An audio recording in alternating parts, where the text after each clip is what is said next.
Welcome to Sweet Life Beat Life. We hope this video helps. You'll start by confirming prerequisites. Make sure your device is unlocked, charged, and you know the exact OS version. Once done, open Settings and navigate directly to About Phone or About Device. This reveals the build number or software info you need.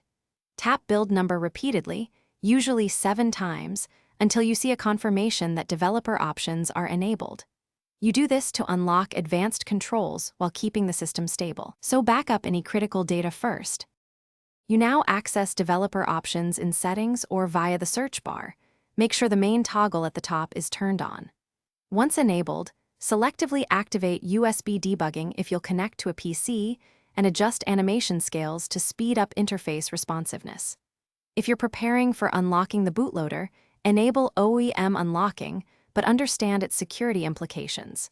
Make changes one at a time and test behavior. This prevents accidental system instability and helps you finish by reviewing each change and rebooting the device to apply settings cleanly.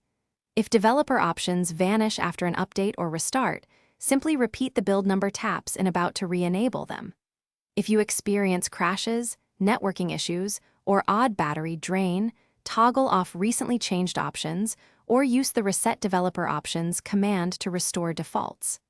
As a troubleshooting tip, revert USB debugging and OEM unlocking first. These often cause connectivity or security symptoms, then reboot and test again.